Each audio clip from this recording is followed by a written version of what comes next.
Oh, thank goodness I found you here. Yeah. I need some help. We need to get some action. Yeah. Books, information, anything you have on a supernatural threat. What can you get me for? Oh, I thought you would never ask. What kind of thing are you dealing with? Are you dealing with the spirit of the mountain? No. Are you dealing with a very angry ghost? Angry, but not a ghost. Are you dealing with a cosmic horror? Yes, but not quite. A British ghost? Too specific. War. Not even close. Abusive relationships. That's concerning. Wendigo? Nope.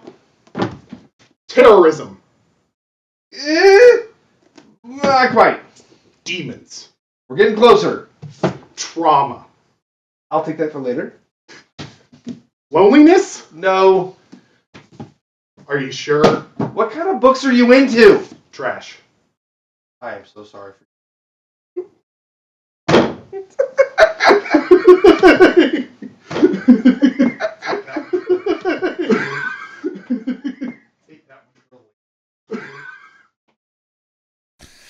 Welcome back to Entertainment Rebooted, specifically another episode of Cinema Revisited Mel Brooks, where we are watching the majority of the films by legendary comedic director Mel Brooks. And we are talking about the good, the bad, the ugly, and the iconic of these films, as well as discussing perhaps what would a similar movie be if we had to make a movie of the same spirit. That section is probably the most difficult part, as you know if you are following this series. And if you're following this series, you know that I am, of course, joined by my esteemed co-host, DJ. Say hi, DJ. Hello. All right, DJ, tonight we watch none other than 1995's Dracula, Dead and Loving It, starring none other than Mel Brooks as the great Professor Van Helsing. Give us the plot for those who have not seen this movie to this point, please. It's Dracula. Well done. This movie actually follows the original 1931 Dracula pretty darn spot on. I've not actually seen the 1990s Dracula, but this one apparently also takes a good bit of cues from there. I do know the Dracula, the character played by Leslie Nielsen, is very much a spitting image of the Dracula from the 1990s, which I think was played by Gary Oldman. Oh, it was Gary Oldman? Yep. Oh, who? Gary Oldman. What was the Keanu one that Reeves, Christopher Lee? What was the one where Christopher Lee played Dracula? Like 72. Oh, 71. okay, that wasn't. That's a Hammer horror as well. That's the Hammer horror. Okay, Yeah. So, all right. Yeah, Christopher Lee played Dracula. Fun fact, actually, Christopher Lee is the actor who played Dracula the most on screen. Oh, He played him like 6 or 7 times, I think, in his career. huh. Yeah. Good to know. Okay, so this film follows the plot very closely of 1931's Dracula, which is a fairly faithful adaptation of the book with some changes made. Mainly that, much like the original film, Renfield it takes Harker's place in the beginning, doing the signing with Dracula for the property. Follows the Demeter to England, gets his property, woos Lucy first, and then Mina, the two lead women in the film. Harker, who is the fiance of Mina, gets involved, as well as Van Helsing, Yes. to help the doctor who runs the asylum to figure out what's going on with everybody. They discover that there is a vampire about. They discover that it's Dracula, and then they proceed to destroy him. But with hijinks, because it's a Mel Brooks film, so there's a lot of comedy moments involved. Yep. Much in the vein of, funny enough, you think Frankenstein, but actually this one feels a little bit more like The Producers, the original one, where it's a little more slapsticky, a little more goofy in its humor. A lot like Mel Brooks' earlier humors, like 12 Chairs and The Producers. So, Is a lot more like a live action cartoon as far as its comedy, it seems. Really, the synopsis of this movie is 1931's Dracula with some hints from the 1992 Dracula. Leslie Nielsen, Nielsen, I think, yeah. Leslie Nielsen's Dracula has a couple of comedic moments that are based off the 1992 one. However, for the most part, he is fashioned almost identically to Bela Lugosi's Dracula. So it is just Bela Lugosi's Dracula with humor bits taken aim at 1992's Dracula. Yeah. It's just kind of an odd blend. Yeah, we'll get into it a little bit too, but there's some things about it that are both faithful and awkward. So yeah, that's the synopsis. Yeah. I will say it ends a little better than the original Dracula. It actually ends a lot better than the original Dracula. That was one thing. If you've watched our other series, Cinema Revisited, the Universal Monster movies, the very first one of those, obviously, we watched 1931's Dracula, and I think both of us said that our ugly for that movie was that It the ended ending was rushed. very abruptly. I think that was either the bad or the ugly, but both of us had agreed that the ending was very, very abrupt and rushed. It felt very unearned. Just Dracula is in the midst of being chased down, and he decides, I'm going to take a nap now. He gets in his coffin. Yeah, and They actually have a fight in this one. yeah, in this one they actually have a bit of a tussle and a fairly satisfying conclusion. Funny enough, I will say, this is the film that I'd have seen making from the 1931 when we went to rewrite it. Mm. One of the things I actually said was I wish it had like maybe a little bit more of a climax, and this grants that. So yeah. It fulfills something that I wanted to get out of it before. So that was interesting. Yeah. All right, so let's talk about good, bad, ugly, iconic about Dracula, Den loving it. So good. What's good about this movie? It's a faithful adaptation of 1931's Dracula. Mm. It pays much as what's good with a lot of Mel Brooks films. It pays really good homage to the source material that it's making fun of. This film, however, unlike a lot of his other stuff, doesn't feel like it's making fun of it. Even Young Frankenstein makes quite a bit of fun of Frankenstein while paying homage to it. This is definitely pays homage, makes fun of. It follows it very closely. Yeah. That's also my bad. My good and my bad are, it is a faithful readaptation of 1931's Dracula. It does a really good job following it, but it follows it so closely, it doesn't feel like a unique film. Mm. Robin Hood Men in Tights, as much as it makes fun of Prince of Thieves specifically, it's its own movie. It does its own thing. Young Frankenstein pays homage and makes fun of Young Frankenstein, but it's very much its own film. It does its own thing. This is just a shot-for-shot remake of 1931's Dracula with a little bit of Mel Brooksisms in it, and not enough to make it different. I enjoyed it. I enjoyed it quite a bit.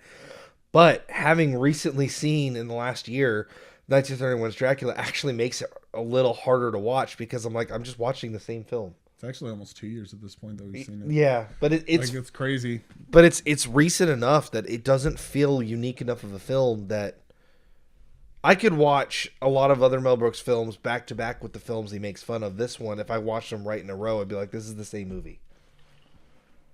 Obviously, there's a couple of anachronisms in it. There's a little bit of like Mel Brooks's humor, but I mean a little bit. It's very subtle and it doesn't really feel like his best work, which is fine. We've said that about other stuff, but coming right off the heels of, I think, two of his better films he's ever made, which is Spaceballs and Men in Tights, it feels a little out of place. Yeah. Especially after Men in Tights. I'll get into that more with like I have an ugly that I have. Well, go ahead with your good bad, sir. Okay, so good about this film is I have to say the dance scenes are pretty good. Yes, it's very obvious that they're using a stunt double in order to do the dancing. However, I just thought that the dancing scenes were just really well choreographed. They're just kind of fun. They're so out there that it's hilarious. They're right in a row too. Yeah, there's like there's two dance scenes in the film, and they're really long and intense. But they both have their fun humor moments where it's like the first one he's doing like, oh, we're doing a dance of love. And then the second time he's trying to showboat and gloat to everybody, but the entire time he's showboating and gloating to everybody, he's completely unaware of the fact he's completely exposed the fact that he's a vampire because he's doing it in front of a mirror, which I thought was just really hilarious. Yes. Like, it was really fun. And those were two of the highest points of the film because they were kind of random and fun, and they were the only real unique parts of the film. Yes, and that was kind of the thing, is that's why it's good. It's not iconic. I wouldn't be like, watch this movie for the dancing scenes. Yeah, but I would just say that it's probably one of the better parts of this movie. Mm-hmm. As far as bad, I would say that one of the things is just at times the humor feels a little forced and it feels a little bit out of place. Yeah. It almost doesn't feel like a Mel Brooks movie with the amount of humor. Yes. Is kind of like the really weird thing. It's not quite the ugly. I have a very specific ugly, but It I reminds would me say a little bit of History of the World, where like Yeah. some of the skits were like Mel Brooks, and then some of them were like, this doesn't feel like it fits in this film. yeah. This one hit that. It was like very hit or miss. Oh, that was really funny. That wasn't Mel Brooksism. What was that? That's kind of boring. That was lame. That one doesn't really fit. Oh, there's another good one. Well, and sometimes though he does like kind of a subtle thing where he'll start shifting into this like subtle sense of humor, and it doesn't feel like it goes far enough. Like there's times when the movie can be like extremely like in your face, raunchy, inappropriate, weird, like funny. And then other times it almost feels like it's like, you know, you really kind of missed the opportunity. You missed the opportunity to kind of lean into something. Like, for example, Harker. So in the 1931 movie, we joked a lot about the fact that Harker did not have a lot of chemistry with the main lead. He almost was like repulsed by her. Right. We joked that he was more interested in didn't we make fun of it was his running. He runs really weird. Yes. He has a lot of He's weird, he has a lot of weird mannerisms and stuff, and he doesn't seem to actually be all that romantically interested. He mentions it. Like they mention it, they're like, oh, you know, they've been engaged we've only been engaged for 5 years. And there's times when he's like sitting near her and he's like kind of like off put by all of it. It's like you really could have leaned into a lot of the fact that in the original movie, Harker just did not seem interested.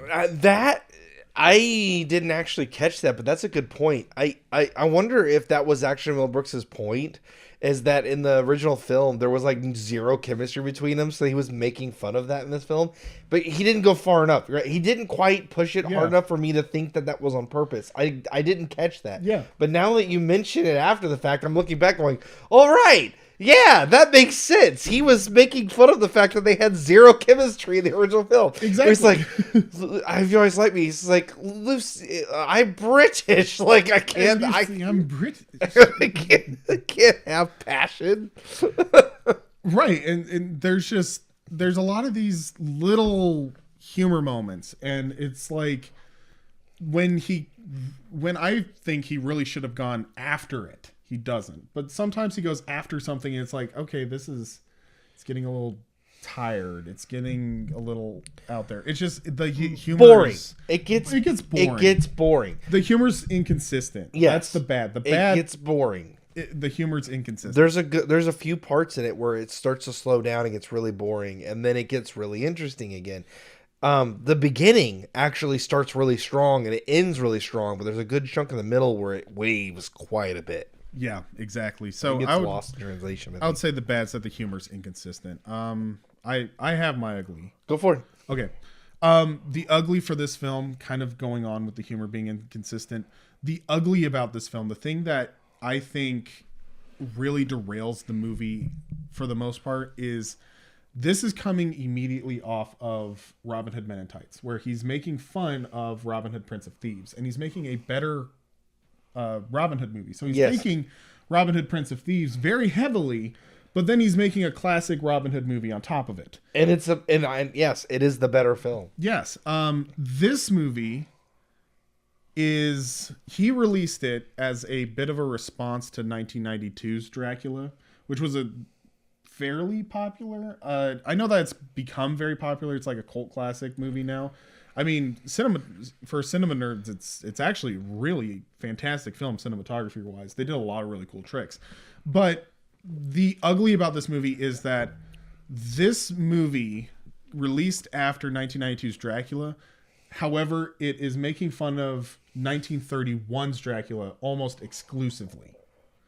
This is a remake of 1931's Dracula. And if you haven't seen 1931's Dracula, which released 64 years before this one did, you are not going to get the majority of the humor. You're not going to get a lot of the references. There's one or two things that are very specifically 1992 Dracula being remade. However, the ugly about this movie is that he is making fun of a 64-year-old film at this point. It has fallen out of the cultural zeitgeist. He released it, and it feels like it's supposed to be a response to Dracula in 1992, but it is entirely him making fun of 1931's Dracula with 3 gags from 1992's Dracula. Fair enough. So I would say that that's the ugly, is that it's just, it's a film that was not released on the right time. Yeah. I would say. It's already dated, which is something which I never really thought I would say about Mel Brooks' films. Mel Brooks' films... Well, because all of his films were relevant when they were made. Yeah. Like, Spaceballs was made not very long after Star Wars had come out. It was made in the 80s, like 81. Yeah. It was done between Empire and Return of the Jedi. Yeah. And Robin Hood, Prince Men in Tights was literally made like the year after Prince of Thieves came out. Yeah. So it was like incredibly relevant and timeless at the same time because the films hold their own. This film loses its timelessness by trying to make fun of a film that came way too early before it. This is also the one that's the most unoriginal. Young Frankenstein is a Frankenstein movie, but it has a very original premise, and the majority of its parody and its spoofing is Universal movies in general. Well, and Young Frankenstein is also technically a separate character than the original Frankenstein. Right. So they actually even make that joke in the film, like, are you related to that Frankenstein? No, it's Frankenstein. Frankenstein. So he's trying to, like, not be the same Frankenstein. It actually almost is like a sequel to the original, whereas this one is just the remake of it. Right, and Robin Hood Men in Tights is just the classic Robin Hood tale with scenes cut in from the 90s Robin Hood Prince of Thieves and some of the aesthetics. This film is nearly a shot-for-shot remake of 1931's Dracula, except let's make it funny. So it's and not funny. Not funny enough. If you were going to do this, you have to hit it hard. That's okay. So I don't know exactly what it is, but my ugly is that this film feels like an overcorrection from Mel Brooks' last 3 films. So one of the things that we have actually complained about a little bit, but not terribly, but a little bit, we know who Mel Brooks is, but it's also been a complaint about him from general audiences, is that he gets a little crass in his humor. It kind of peaked in History of the World Part 1. There was a lot of very crass humor in that, and it got so over the top it wasn't really funny anymore. It was uncomfortable. It was meant to be, like with the Louis the King bits and stuff, but it's so uncomfortable you want it to be over and you want to move on. Yeah. Robin Hood Men in Tights toned down a lot of the crassness, kept some of it, but did a really good job of balancing it and just being a really good time. Well, it was fun and it was subtle. Yes. Like there's there are crass scenes. The bland guy has a Playboy. Yeah, no. It's things like that. Yes, but that's like it's not History of the World Part 1. It's good to be the king. Yes, it's not so in your face and insane. This feels like a film that people complained about Robin Hood Men in Tights being too crass, and so he toned it down even more. And it was like, I don't know, man. The brides of Dracula, that scene is pretty. Well, no, pretty in your face. It has it. Crass. It has it, but it doesn't. Yeah. But it's like the whole film is like, Mel Brooks, you've gone too far. You've like made fun of too many movies. You got to tone it down. And so this is just like a bland parody of his own work. It feels like Mel Brooks light. Like it's just unfunny, and even the it just doesn't feel like Mel Brooks. And this was, it's like the magic's gone. Yes. Yeah. Like the life was drained out of it. Like even silent film for its issues, like still feels like a Mel Brooks film. This feels like everybody's tired and they like tried to make one more film. I don't know the actual story behind it, and I feel like maybe this could be like a whole like podcast of its own. Is just like what happened to Mel Brooks for this film. It's not awful. I like, as much as we're gonna pick on it, it's not awful. It's just compared to what we've seen the last few films, like compared to like Blazing Saddles and Men in Tights and Spaceballs, it just feels flat. I would say that it doesn't deserve the 11% it has on Rotten Tomatoes, but it certainly doesn't. It's not in Mel Brooks's top 5. And I think that's Easily. also why it's not in that box set, because it just doesn't feel like his stuff. It's also done by Castle Rock. No. It's not Fox or MGM, which were the people with that box set. Yeah, that makes sense too. Well, Warner Bros. Was involved. And that's why it sucked.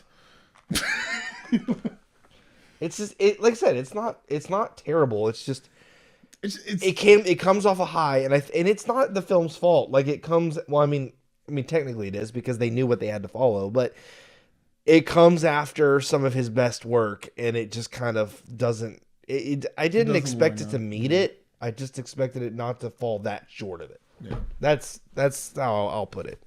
All right, how about iconic? What's the thing that you would say is like this is what makes this movie worth watching? The part of this film that encapsulated me was Encapsulated you. yes, It trapped encapsulated me. I was in rapture. Rapture. It truly just it was like a cocoon. Where I got really into the film was the point where Van Helsing and Dracula got into their spat. So the most iconic scene for me in the original 1931 Dracula is when Van Helsing starts to suspect Dracula is the vampire. And they have a mental spar. And they have like a mental spar. Yeah. Now in that scene, he realizes it, but it's not until he sees no reflection in the mirror that he's like 100% certain. But he strongly suspects Dracula after that moment. But in the original 1931 film, there's this moment where they're like, he kind of keeps it to himself, and he's like, you see the mental spat, you see that he's arguing with Dracula, and the audience knows that he knows, but he doesn't let any of the other characters in on it, and they're all confused. And I remember being really confused, like, why does he just tell him? Like, why is he keeping it to himself? In this film, they make fun of that.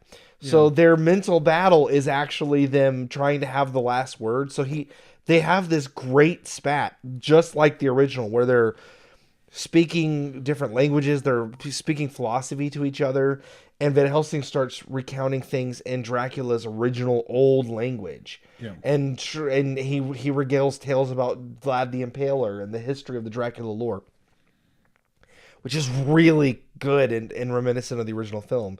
And then it devolves into like a language battle, which is like really cool. And then it turns into a juvenile who had the last word, which is just hilarious, because like this, they do the really intense mental spat, and then it devolves into like childish banter.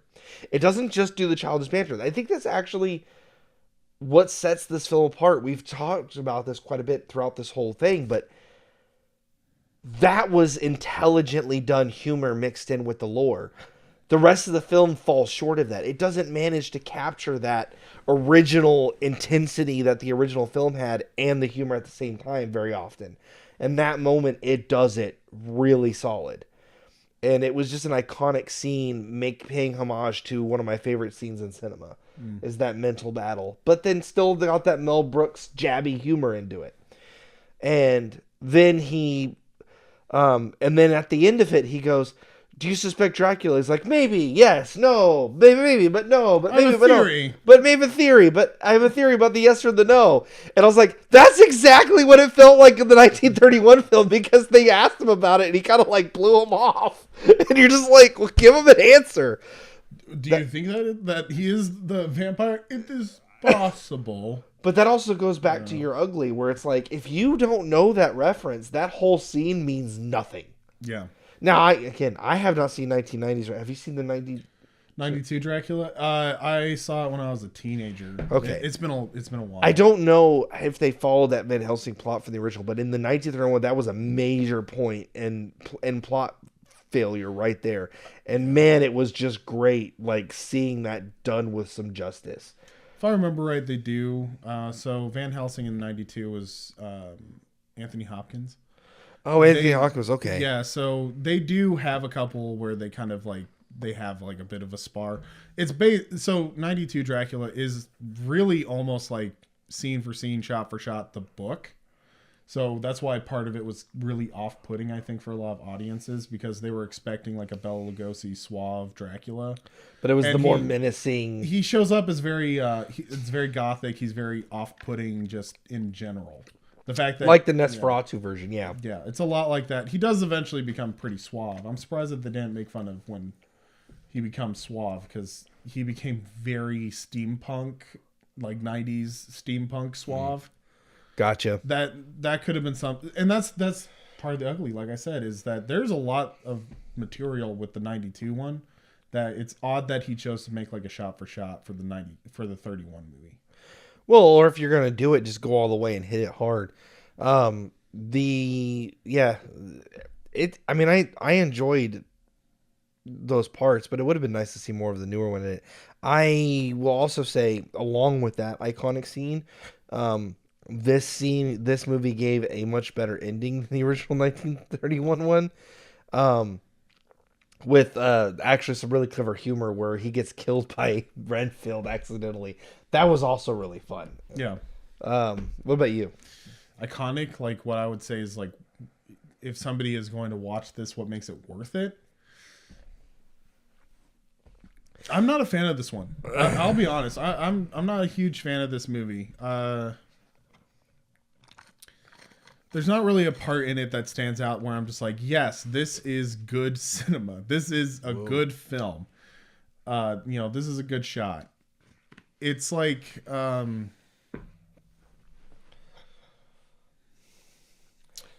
will say cinematography is okay. It is kind of lazy. Yeah, there's not a lot of unique shots. Even when he's like, there's this great scene where he's hanging upside down and Renfield goes to hang upside down with him, and they don't do anything with the camera other than just look at it. Yeah, there could have been some really fun stuff to do with the camera that they don't do. I guess maybe the iconic, it could be the acting. Honestly, like Leslie Nielsen does a pretty fun Dracula. He's got very good comedic timing.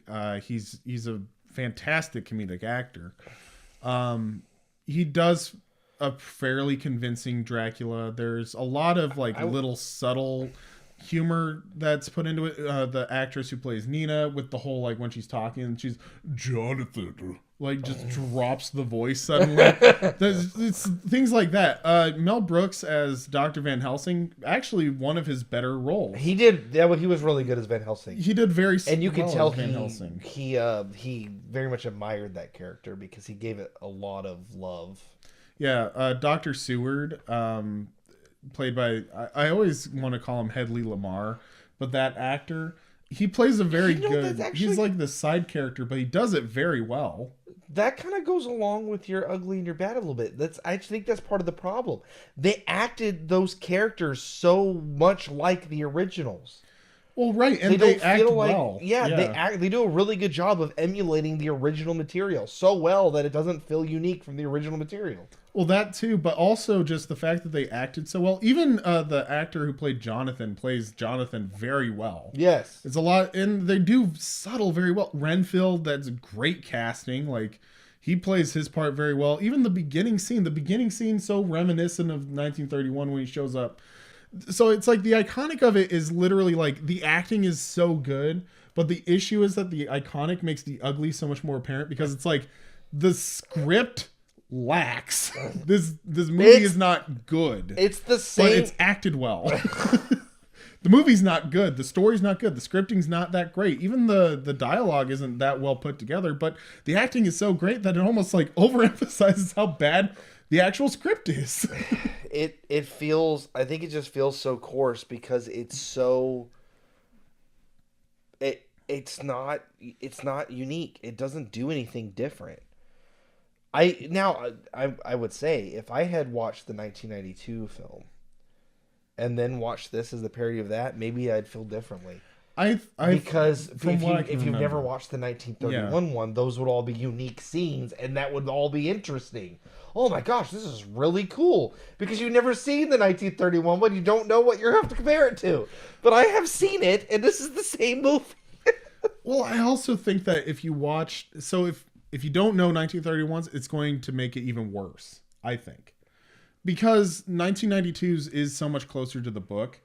Renfield's character, he's in the asylum in the movie, the 1992 movie, but he's not the one that goes and does all the signing. Right. All of the humor bits in the beginning would make no sense because Harker is the one that goes to Dracula's castle. That is a good point to make because there's been the Nosferatu, there's been 2 Nosferatus made, and there's been like 8 Draculas made.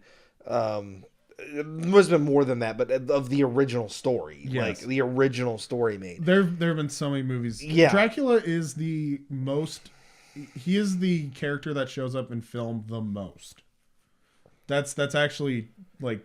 That makes sense. He shows up in film the most.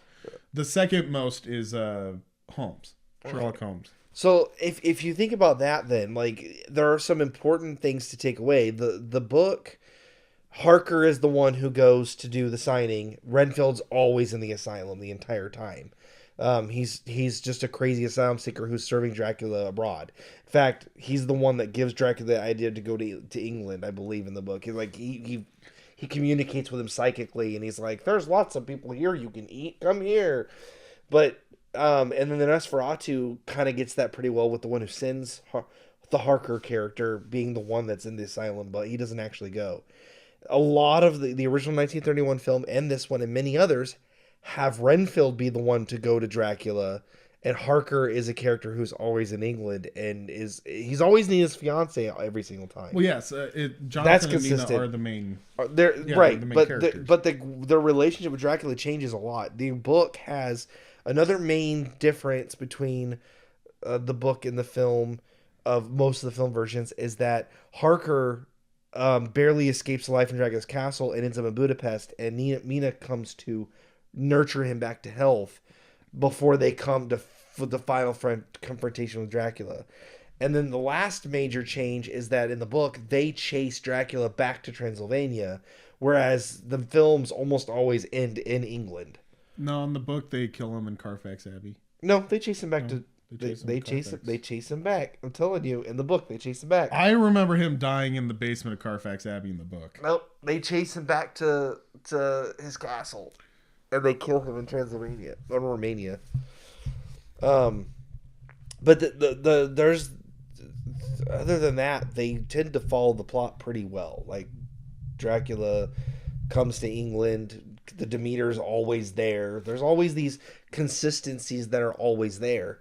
So it's a really easy plot to follow. It's not going to be, there's not going to be a lot of originality to it, but they definitely could have done better than a shot-for-shot remake of the 31 film. Like that's just so on the nose.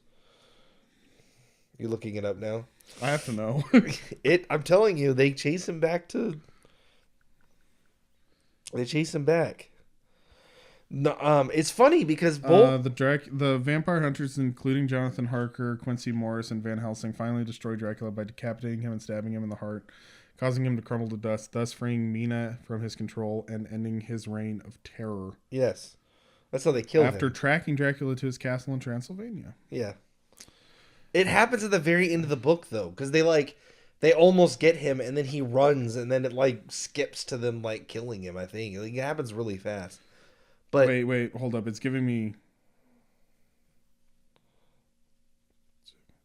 Vampire hunters confront him as he's about to enter his coffin. Okay. I can admit when I'm wrong, and I read Dracula in junior year of high school. No, it's fair. But Yeah. those are the main three differences. Nosferatu actually gets closer to the original plot of where the characters are up until but the only main difference is that Mina's character dies in the end, sacrifices herself to get him, whereas she survives in the original. But that's but yeah, there's like 1,000 versions of Dracula, and they're all kind of close. And well, you even get into like you have like Castlevania series of games that does Dracula as well. Like Dracula is a very prominent character in lore and video games and movies and books. No, see, the way that Dracula Dead and Loving It should have ended is literally like they should have just like bust through the door. There's enough feast, Simon Belmont is here. Yeah. I would have liked to have seen. I think I would have liked to have seen more from Dracula. You know, okay. Yeah, I will go. I will go straight into a remake. Or like redoing this film. This is probably might need to be. This one we might actually have to do a redo. This is actually the first one that I don't feel like you need to like figure out a way to like mimic it. Just do it better. The biggest thing that I would do for this film is have Dracula be more of a comedic character in the film. If you're going to go comedy, make Dracula, like you said this earlier, Dracula in this film, Nielsen's, it's like Bela Lugosi's Dracula. It's very serious. He's very intense. He's suave. He's suave and intense. He's suave and intense. The few jokes that he does are deadpan. Like, there's one where he gets up, he rises from the grave and hits his head on the chandelier. It's kind of funny, but it's played off very seriously. Like, it rather than being comedy, it's almost like you actually kind of feel sorry for Dracula. Like that was a real accident. Like. He gets up and just goes, boom. Oh, I need to move my coffin on the chandelier. Oh, man. Yeah, poor you, dude. Be careful about your head. Wait, why do I care? Why is this not funny? It wasn't, it should have been like, bam, oi, my head. You know, like something hilariously over the top.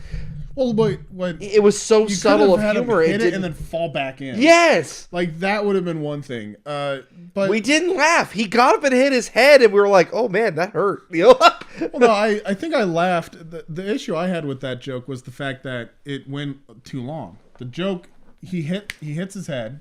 Well, I got to move that chandelier. He could have just ended with that, but then he goes. Or move my coffin. Oh, I gotta move my coffin or the chandelier. Yeah, yeah, like one of those things. It's like it actually. But you're right. If it just like if it's a little too long. If it had just ended with him hitting his head, because as soon as he speaks afterwards, he speaks so seriously.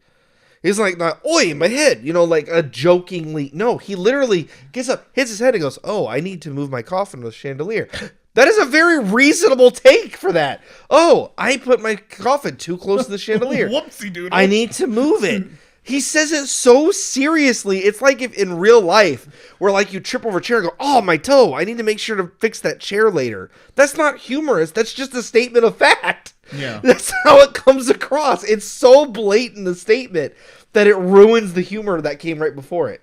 And then there's this scene that's actually really funny and hilarious where he's like, "I'm cured," and he's like walking around the sunlight. He's like, "Look at me, Redfield. I'm eating chicken and drinking wine. Isn't this great? No, it's the sun." And he starts catching on fire, and he's like, "Ah!" That was really funny. And then he wakes up and goes, "Oh, that was just a dream. That was a daymare." And he says it so deadpan that you're like, the humor is gone, like every time. Well, and then like the best humor part with Dracula is when he's trying to mind control Nina and the nurse, and they keep swapping. Like he can't get them to do the thing right. And go to the door, and then she goes into the closet. Come out of the closet. Go to the terrace door. And he has them run into each other. He's incredibly patient, and funny enough, his extreme amount of patience makes it less funny because he's not getting agitated. Outside of that one, well, because he does get agitated, and the thing too is he gets agitated in that one scene.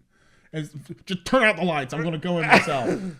Like that was the best scene. That's funny. Yeah. Every other time he's just super patient, and that's part of the problem with the film is those moments. Like you got to either make you either have to take out his deadpanness after the humor, or you have to make him more humorous overall. Like, just make him silly if you have to.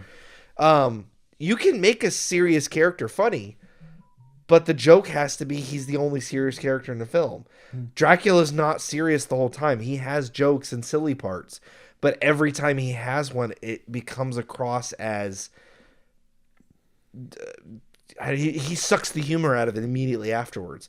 Which is sad, because Listen is known for like Airplane and Naked Gun. He's solid, and his moments are funny. The dialogue gets in the way. You got to clean that up. I would have to clean that up significantly. Make the dialogue smoother, the jokes more staccato. Get off the get off the pedal when you need to. There's several times in the film where they don't do that. I would have it where the humor hits where it needs to and gets out of the way, and just get in there. Have him get up, hit the ceiling, and then that's it. The Robin Hood Men in Tights, when the camera comes to the glass and she's singing and it breaks through the glass and she just looks at it and then just goes back to singing, that's funny. That's what he should have done. Get up, bam, hit his head, and then just move on with his day. But as soon as he starts talking about it, it's gone. The humor's gone. Yep. You got to clean those up. Get more of those Mel Brooksisms in. And I would have put a lot more anachronisms in this one. Dracula is a great, especially if you're going to do the 1931 Dracula film, is ripe to throw in some anachronisms in there. Like, he goes into they recreate the whole scene where he walks in and there's the great big staircase. That's really cool. But it would have been really funny if when it turned to Renfield, there's the studio camera, like people on the stage, like looking at it on the cameras, they're recording the stage. Like, that would have been hilarious.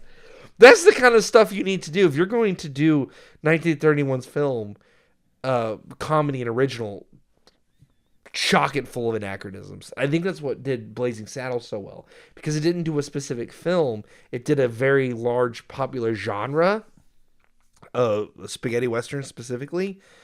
They put a ton of anachronisms in there to like take you out of the film and give you and have you enjoy it more. Those really did a really good job of making that film what it was.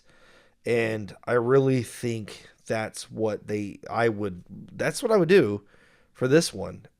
Just chock it full of anachronisms. It would liven it up significantly.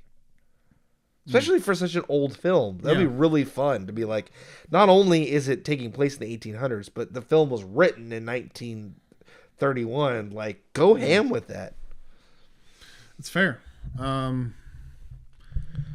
If I had to remake this one, like Dracula Dead and Loving It, if I'm making a spoof on Dracula, so just taking that spirit, Mel Brooks aside, unfortunately, with this one, what I would do personally, if I'm making a modern parody of Dracula, I am going to take the fact that Dracula has been in so many different films, and I'm going to chock the movie full of all sorts of different references and use all of the little weirdness of the movies as the humor bits. I want to use the actual Dracula story, like the actual story from Dracula, go more 1992 with it, as far as the actual like plot structure.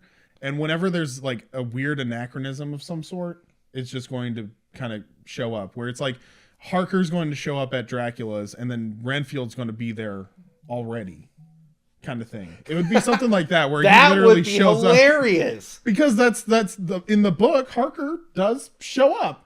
And so Renfield shows up and it's like, what are you doing here? Oh, do we double book? Like something like that, where wait, what are you doing here? There was already a Renfield is here before you, Mr. Harker. What are you doing here? I don't drink wine. I have a feeling he drinks something else. Coffee? Is it just, are you a coffee man, a tea man? No. They did do that one joke where he's like, I don't drink wine. Yeah, he does. So like you can have like 1931's references and things like that, but then you just add like a little bit of humor to it, where you can recreate a lot of the iconic scenes, like the Renfield doing his thing, like where he's like staring up the stairs and stuff like that. You can have those little things where it's just like, okay, so yeah, you're playing homage to to this. But another thing too is like a lot of the dialogue bits, you can really kind of talk about all the little weird things that Dracula's shown up in. Think about it, like how much humor you could have with Dracula Untold, where they tried to do the not twist villain, but the villain's actually the good guy twist. You know, that Hollywood was so obsessed with. You could literally have dialogue where Dracula is talking. He's like, "You don't understand. That was a hero to my people." And then Van Helsing talks about the fact, like, no, you gouged people's eyes out and impaled them. Well, some people deserved it. Like that, you can have that joke, but you make it to where he's trying to be like, I'm a hero. I didn't become it for selfish reasons. I mean, come on. And it's just like, you literally impaled people and like you were about to die and you did this. And it's like, I thought somebody read the book, you know? Ooh. Can't be the hero. Ooh. Van Helsing, I'm so smart. You know, like you can have those little things where it's like Dracula's been in so many films. He's done so many things. Make fun of the Gerard Butler Dracula 2000. Oh, gosh. You know, like Van Helsing when he's so like over dramatic and stuff. It's, we don't talk about that. We don't talk about that phase. Cut my life into pieces. My last resort. You know, like I have no heart. No. Do you have a heart? No. You know, you can. There's so many Dracula movies. There's so many times that he's shown up in media. There's so many times he's been Buffy the Vampire Slayer. He shows up in all these different shows. You can literally pull from a lot of these different things and make a decent Dracula movie with all these different references. He is the most filmed character in cinema history. You even have like obtuse things like Hotel Transylvania. Exactly. And what was there was another animated one where Dracula was in it, where he was like, I can't remember. He's in so many things. Well, he shows up in all the different Universal monster movies. You can have some of those like humorous moments from like the Universal tropes. But then you also have, you know, the Hammer horror. We haven't seen Hammer horror, but he's in a lot of Hammer horror movies. He shows up. He shows up in Batman, like Batman versus Dracula. Well, he's also a Marvel villain. Exactly. He's in Marvel. He's in DC. He's in all of these different media. So it's like the fact that he is the most filmed character in cinema history. Lean into that a little bit and just be like, you know, he's kind of overused and stuff like that. You can also make fun of other vampire movies. Like you can make fun of other things that he directly influences. There's a lot of different things that you can run into. It's like, that's part of the reason that this film feels like such a missed opportunity is it's like, you have one or two humor moments for 1992's Dracula, but you just remade 1931's Dracula. That's not even the fifth most recent Dracula movie. It's most iconic. It's probably one of the most well known. But there are so many different Dracula films out there that's like you kind of. It's odd that you would even recently. It's odd that you pigeonhole yourself to two films. Yeah. Yeah. I mean, obviously this was done in 90s, so there wasn't some of the more modern ones, but there was a ton even up to that point. Well, exactly. You have everything from the 30s all the way through to 1992.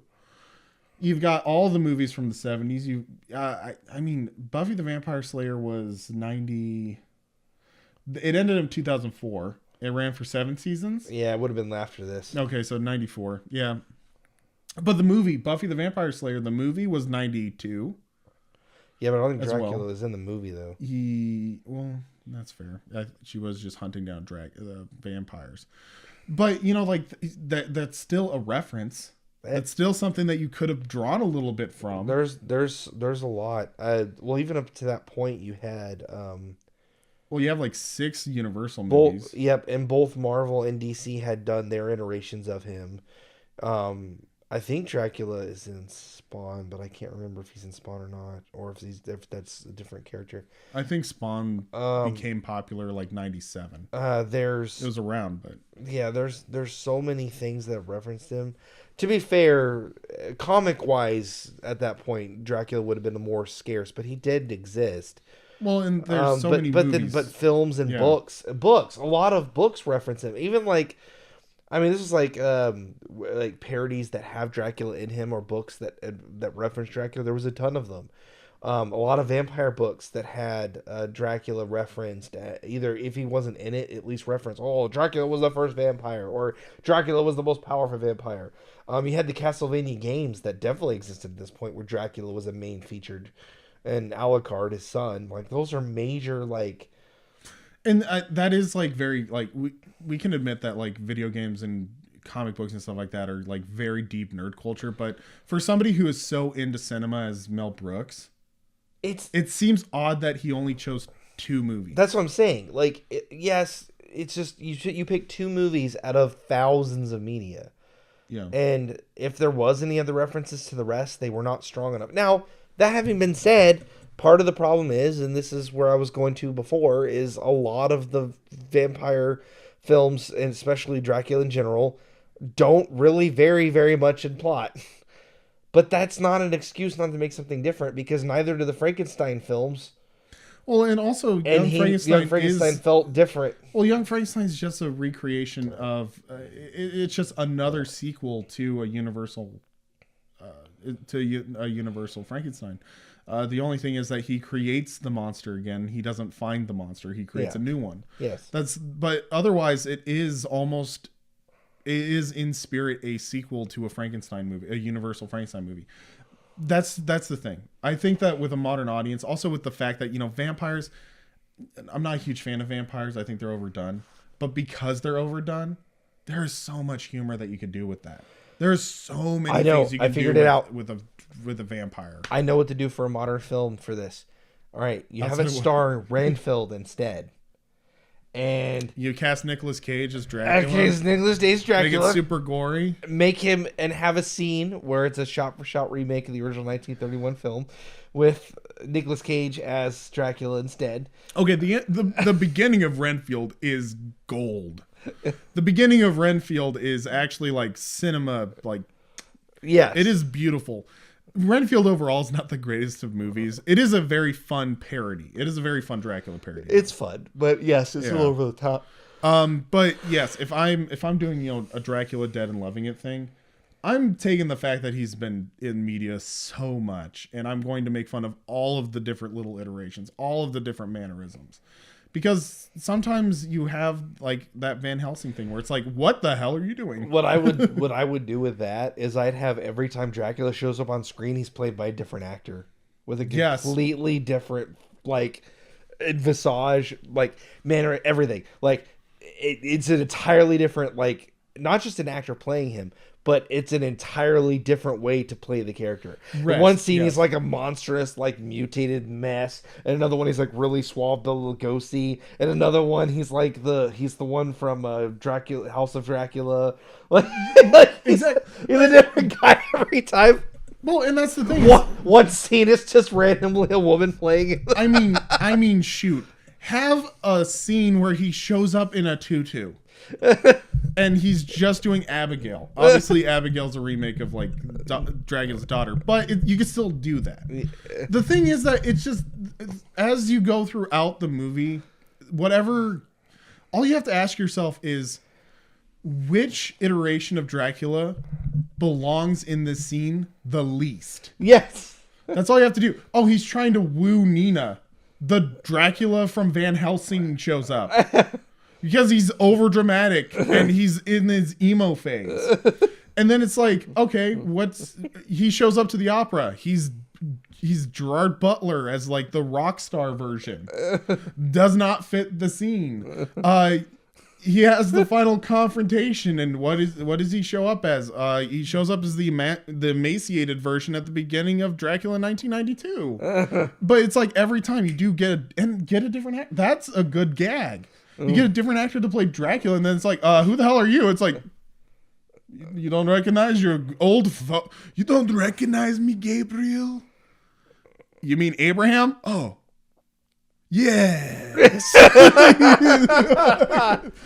Like that would be a fun gag where he's played by a different freaking person every time. It's like the mole I have a mole? Yeah, like the mole changes, but it's a different actor and they play it completely different. That would be fun. Sir, wasn't your mole on the other side? I have a mole? That's a great gag. Do that, but with the actor. That would be hilarious. Yeah, and just like never really talk about it. Even if never even reference it. Like the characters, like you have one character that kind of notices it later. Wait, weren't you different yesterday? What are you talking about? I've always been this way, and everybody else is just like, what? No, what you do is you recreate the scene. The one character is kind of aware of the fact that he keeps changing, but nobody talks about it. And then you have a scene where you recreate the scene from Van Helsing where they're at the ball. You can also do, because they do it a little bit in this one where he's not showing up in the mirrors. But it's a room full of all the actors so far who have played Dracula. And they're all just like, keep your eyes out. You don't know where Dracula could be. He could literally be anyone. And they're all the actors who have been playing Dracula the whole time. He could be anywhere. He's a master of disguise. He could be anywhere. And then the guy's just like... None of them show up in the mirror. Or the only one that notices is Renfield. Because he's like, master. This is insane. A little shorter. Like... Master, you're so much taller than the last time we met. Master, I don't know if this is... I don't think... Are you sure you want to go out like that? See, but that's the thing. It's like, he's been used so much. The big issue with this one is like, if I'm going to do a parody of Dracula, I'm going to make fun of the fact that he has been used so much and in so many different ways, but I'm just going to base the plot off of the actual book because the anachronisms are even funnier when you point out the fact that this is not in the original book. Fair enough. You can have them chase him all the way to Transylvania. They get to Transylvania, it's like, couldn't he have just like gone back home and taken a nap? Did he have to go across country? Something like, you can have these gags. Actually, a fun gag would be like he runs to Transylvania and they just run across the set to the next set. No, they go through the mirror. They go through the mirror in Van Helsing and they're just like, why does he have two castles? Why are there... or he just is like, I'm going to resurrect my children. Really? No, that's stupid. I just want Nina. I guess they overaged. Yeah. I don't even remember why. What? No! Can you imagine? That'd be an awful ending. That'd be an awful ending. Oh, all right. That's what I would do. Yeah, just gotcha. Lean into the fact he's been used so much. Okay. Speaking of things that have been used so much, one of those things is not the like button. So be sure to give us a like if you like this video. Nice segue. Thank you. I'm trying my best with these segues, man. But yeah, if you like this video, be sure to leave a like. Let us know your thoughts in the comments below. What did you think about Dracula Dead and Loving It, Mel Brooks, our remakes, rewrites, and things like that? This series is coming to a close. So if you have ideas on what you want us to... We only have one more, right? Yeah. We have one more. The after this is just The Producers 2005. We should also watch Paws of Fury. It counts. But he doesn't write it and he didn't direct it. I thought he did. They produced it. He produced it. He's only a producer. So the last film that we're doing is 2005's The Producers. So if there's any films that you think that would be fun for us to watch, we could just do a Revisited where we watch all the Dracula films. That was a bad idea. Don't take that one. But if there's a series you want us to watch, please don't make us do that. If there's a series you want us to watch, be sure to let us know in the comments below. Otherwise, we do usually do a plug because we usually have like a box set. This DVD's on Blu-ray. You can find it on Amazon if you want. Otherwise, you can probably find it on Amazon Prime. Or you can take this and you can burn it. Anyway, that's like, comment. If you haven't already, subscribe, share us with your friends. If they like movies and you like movies, they might like this channel. We like movies. Any final thoughts? No, I think it pretty much covers it. All right, then we'll see you guys in the next video. Thank you for watching. That was not